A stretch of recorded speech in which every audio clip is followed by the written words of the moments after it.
Hello বন্ধুরা, তো চলে এলাম আরেকটা নতুন ভিডিও নিয়ে। তো এখন যাচ্ছি বরের সঙ্গে দেখা করতে।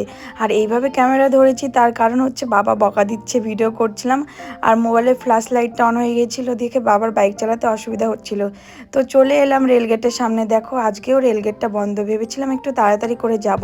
তো গেটটা বন্ধ থাকলে সেই আধ ঘন্টা পরে খোলে, এর জন্য বাবাকে বলেছিলাম যে গেটের নিচ দিয়ে বাইকটা ঢুকিয়ে নিয়ে চলে যাও।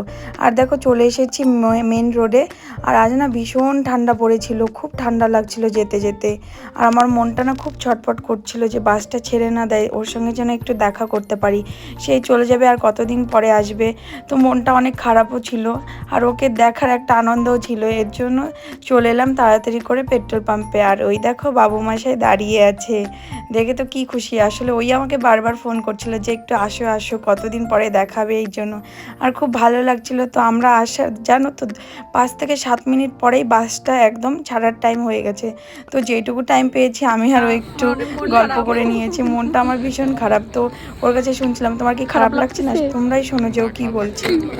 2-3 দিন পরে খারাপ লাগবে, ধরতে পারছি না, আপাতত ভালো লাগছে। শয়তান দেখলে তো কি বললো। আর এইদিকে ড্রাইভার বাসের হর্ন বাজাচ্ছে, বাস ছাড়ার টাইম হয়ে গেছে। তো এই যে চলে গেল, মনটা ভীষণই খারাপ। তো এখন কাজের জন্য যেতে হতে হবেই। তো চলো আমরাও এখন বাড়ি চলে যাই। তো আজকে ভিডিওটা কেমন লাগলো অবশ্যই কমেন্টে জানিও, ভালো লাগলে আমার চ্যানেলটিকে সাবস্ক্রাইব করে দিও। সবাইকে টাটা।